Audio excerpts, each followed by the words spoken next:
Happy mother's day విన్నుమా. నేను విన్ను అని ఎందుకు పిలిచానంటే మా అమ్మమ్మ అంటే నాకు చాలా ఇష్టం. మా మమ్మీ పెళ్ళయ్యాక ముందు పేరు వినోద, మా అమ్మమ్మ అలానే పిలుస్తూ ఉండే అనమాట.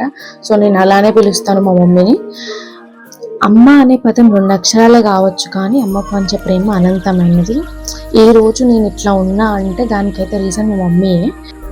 చాలా సపోర్ట్ చేస్తుంది, ట్రస్ట్ చేస్తుంది మమ్మల్ని. నాకు తెలుసు ఏమేమి ఫేస్ చేసిందో. చిన్నప్పటి నుంచి తన స్టోరీ చెప్తే మాకు చాలా బాధ అనిపిస్తుంది. తన చదువును కూడా ఫ్యామిలీ కోసం త్యాగం చేసి ఫ్యామిలీని చూసుకోవడం కానీ అదంతా చేసింది. అప్పట్లో అలా ఉండే, ఇప్పుడంతా మారిపోయింది. మదర్స్ అనేవాళ్ళు అర్థం చేసుకుంటున్నారు పిల్లలకి ఏం కావాలని.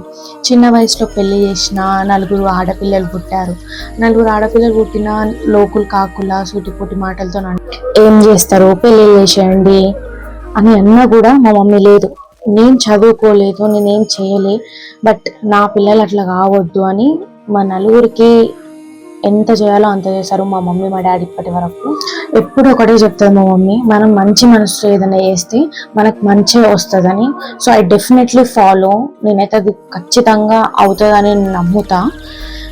ఇప్పుడు మేము ఈ స్థాయిలో ఉన్నాము అంటే దానికి రీజన్ మా మమ్మీ చాలా సపోర్ట్ చేస్తుంది, మా డాడీ చాలా సపోర్ట్ చేస్తారు. వాళ్ళైతే మమ్మల్ని ఇప్పటికీ చూసి ప్రౌడ్ ఫీల్ అవుతారు. ఫస్ట్ మేము ప్రౌడ్గా ఫీల్ అవుతాం. ఈ లోకమంతా మనకు ఆపోజిట్ అయినా మన అమ్మ మాత్రం మన వైపే ఉంటుంది. సో అట్లనే మా అమ్మ కూడా మాతో అట్లనే నిలబడ్డది. అందరికీ మా 4కి ఏమేమి కావాలో అదే ఇచ్చింది. థ్యాంక్ యూ అమ్మ for this wonderful life. And అందరి అమ్మలకి హ్యాపీ మదర్స్ డే.